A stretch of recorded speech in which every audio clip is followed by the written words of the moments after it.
नक्कीच. आर्यन सिंगापूरला गेल्यावर राजवाडे पॅलेसमध्ये ईश्वरीला कोणत्या प्रसंगांना सामोरे जावं लागतं आणि पिहूसोबतची तिची मैत्री कशी घट्ट होते, तर आज आपण हेच पाहणार आहोत.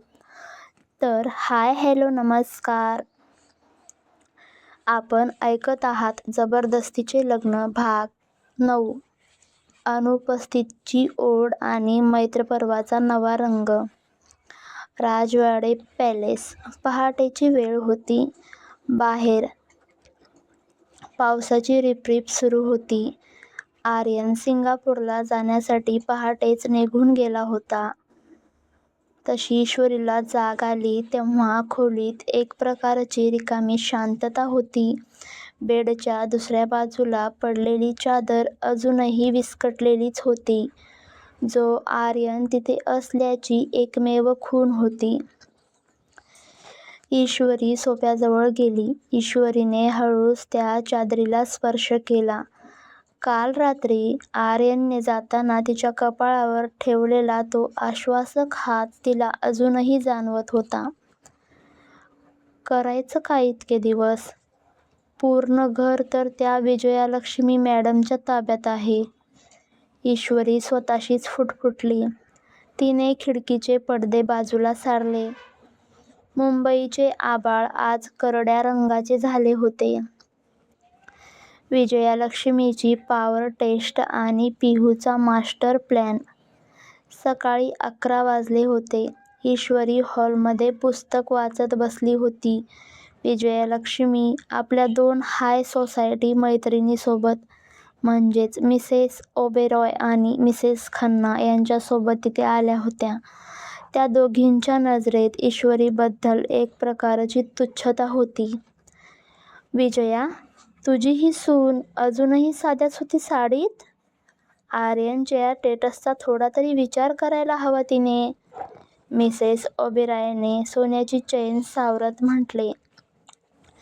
तसं विजयालक्ष्मीने ईश्वरीकडे उपरोधिक नजरेने पाहिले आणि म्हणाली, तिला सारखं सांगावं लागतं, पण आज तिची खरी परीक्षा आहे.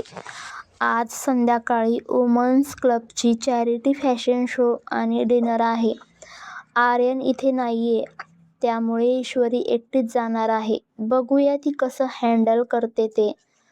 तशी ईश्वरी दचकली. तिला अशा हाय प्रोफाईल पार्ट्यांची अजिबात सवय नव्हती. आई, पण मी एकटी? मला तिथे कोणी ओळखत नाही आणि मला काय बोलायचंय हे सुद्धा माहिती नाही. नका ना आई. तशी विजयालक्ष्मी म्हणाली, ते तू तुझं बघायचं. राजवाड्यांची सून जर तिथे गोंधळली तर उद्याच्या पेपरमध्ये बातमी येईल, हायलाईट म्हणून झळकेल. त्यामुळे तयार राहा. विजयालक्ष्मीने तिला एक महागडा पण अतिशय तोकडा गाऊन दिला. हाच गाऊन घालायचा, ही माझी आज्ञा आहे. ईश्वरी त्या गाऊनकडे बघतच राहिली. तो इतका आधुनिक होता की तो घालणे ईश्वरीच्या स्वभावात बसणारे नव्हते. विजयालक्ष्मी तिथून हसत निघून गेली. तिला खात्री होती की ईश्वरी एकतर तिथे जाणार नाही किंवा गेली तर स्वतःच हसू करून घेईल. ईश्वरी गोंधळून गेली. तिचा चेहरा पडला. आता मी काय करू? हे सगळं कसं मॅनेज करू? हे असे कपडे मी स्वप्नातही घालायचा विचार केला नव्हता आणि नेमकं तसेच कपडे माझ्यासमोर येऊन थांबतायत. आता मी काय करू? आर्यन पण नाहीये इथे. हे देवा. ईश्वरीची घालमेल सुरूच होती. तेवढ्यात एंट्री होते पिहूची. तितक्यात पिहू तिथे धावत आली आणि म्हणाली, वहिनी, मी सगळं ऐकलंय.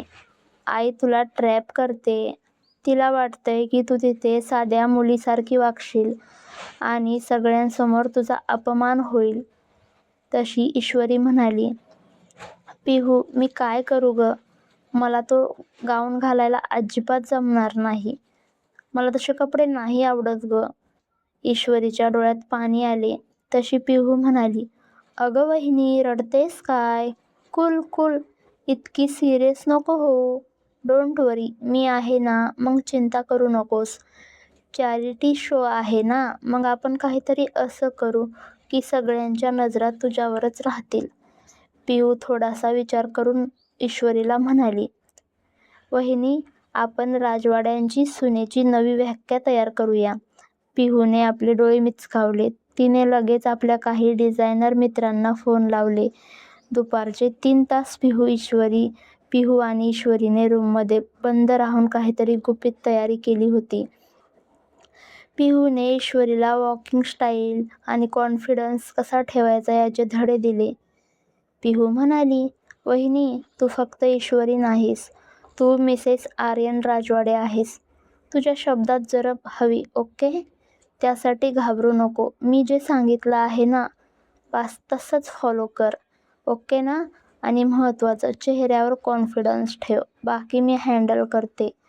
ओके, करशील ना तू हे सगळं? तशी ईश्वरी कन्फ्यूज होऊन मान हलवते. चॅरिटी शोमधील धडाका आणि ईश्वरीचा विजय. संध्याकाळचे 7 वाजले होते. मुंबईतील एका 5 स्टार हॉटेलचा हॉल भरला होता. विजयालक्ष्मी तिथे आधीच पोहोचली होती आणि आपल्या ग्रुपमध्ये फुशारक्या मारत होती. माझी सून येईलच, पण ती थोडी लाजरी आहे, कदाचित ती जास्त बोलणारही नाही.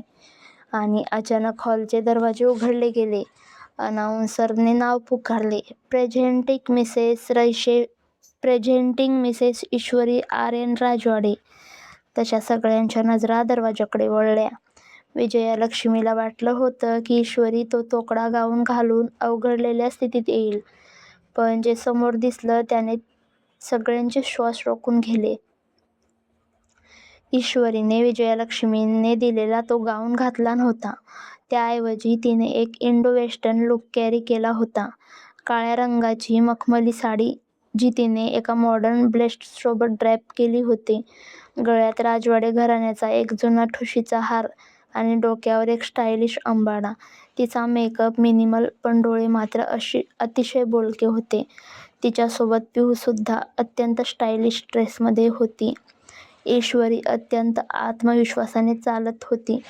ती चालत चालत विजयालक्ष्मीच्या टेबलाजवळ थांबली. आई, मला वाटलं की चॅरिटी शो आहे तर आपल्या संस्कृतीचा आणि आधुनिकतेचा संगम दाखवणं जास्त योग्य ठरेल. आय होप तुम्हाला आवडलं असेल, तिने अत्यंत शुद्ध आणि स्पष्ट इंग्लिशमध्ये म्हटलं. तसे मिसेस ओबेरॉय थक्क झाल्या. विजयालक्ष्मी, तुझी सून तर कमाल आहे. काय स्टाईल आहे तिची. हे ऐकताच विजयालक्ष्मीचा चेहरा पांढरा पडला. तिला समजलं की तिचा प्लॅन फ्लॉप झाला आहे पूर्णपणे आणि तिच्यावरच उलटला आहे. मग ईश्वरीने स्टेजवर जाऊन एक छोटेसे भाषण दिले. तिने शिक्षणाचे महत्त्व आणि चॅरिटी का गरजेची आहे यावर इतकं सुंदर भाषण दिलं की संपूर्ण हॉल टाळ्याने घुमला. मध्यरात्रीचा कॉल आणि आर्यनचे गुपित. रात्री घरी परतत असताना ईश्वरी आणि पिऊ खूप आनंदी होत्या. वहिनी, आज तर खूप कमाल केलीस हा तू. वहिनी, तू बघितलंस ना आईचा चेहरा कसा पडला होता ते. तिला तर धड बोलताही येत नव्हतं. पिऊ हसत म्हणाली. त्यावर ईश्वरी म्हणाली, थँक्यू पिऊ, हे सगळं तुझ्यामुळे शक्य झालंय. ईश्वरीने तिचा हात धरला. अशीच माझ्यासोबत कायम पाठीशी उभी राहशील ना. त्यावर पिहू म्हणाली, डोंट वरी वहिनी, मी आहे तुझ्यासोबत कायम. थोड्या वेळाने त्या दोघेही घरी येतात.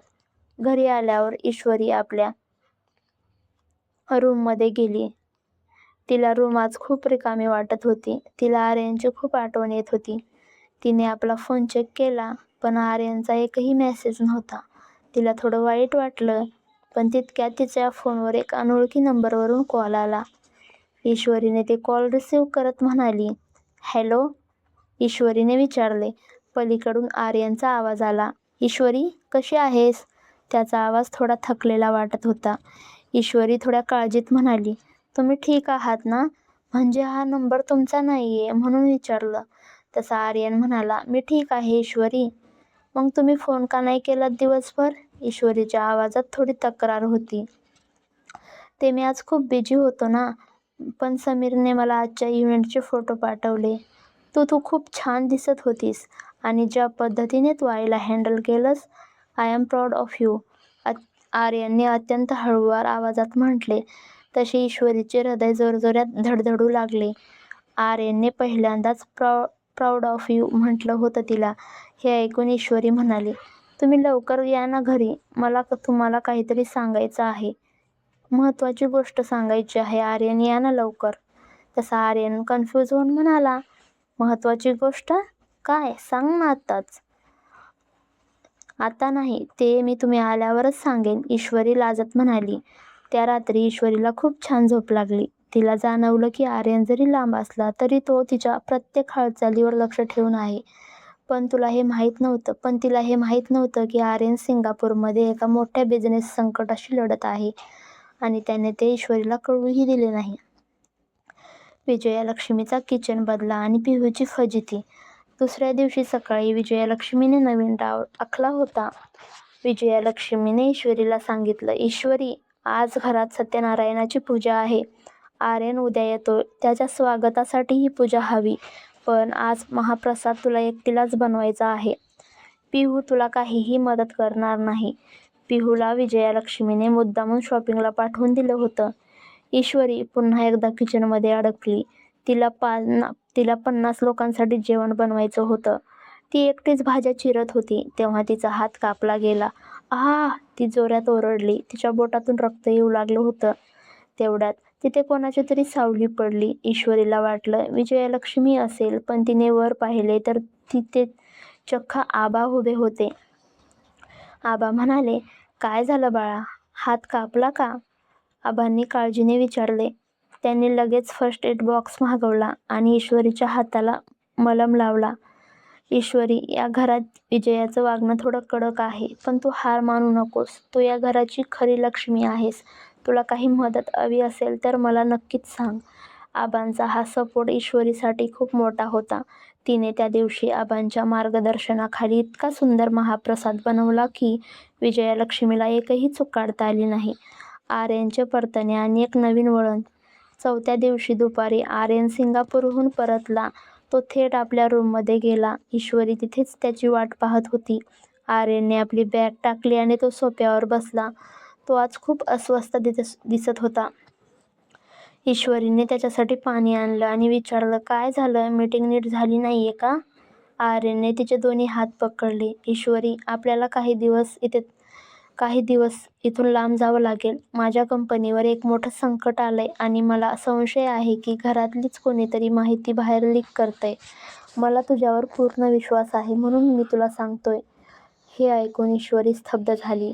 घरातील कोणीतरी? पण कोण? ईश्वरी म्हणाली. तेच तर शोधायचं आहे आपल्याला. पण तोपर्यंत तू माझ्यासोबत एक नाटक करायचं आहेस. आपण सर्वांसमोर भांडणार आहोत, जेणेकरून कोणालाही आपल्या प्लॅनचा संशय येणार नाही. आर्यनने तिच्या डोळ्यात बघून म्हटले. तसा ईश्वरीने होकार दिला. तिला समजलं की आता या जबरदस्तीच्या लग्नात फक्त घरगुती ड्रामा नाही तर एक मोठं रहस्य उघडणार आहे. तर पुढच्या भागात आपण पाहणार आहोत की आर्यन आणि ईश्वरीच्या खोट्या भांडणाचा ड्रामा संपूर्ण घरासमोर येणार आहे. विजयालक्ष्मीला ईश्वरीवर संशय येणार का? पिहू या सगळ्यात कोणाची बाजू घेणार आणि खऱ्या शत्रूचा चेहरा समोर येईल का?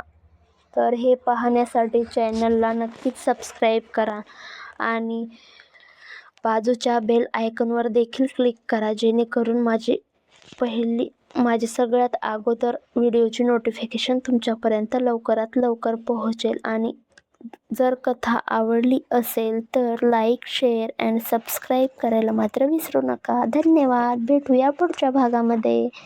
तोपर्यंत काळजी घ्या.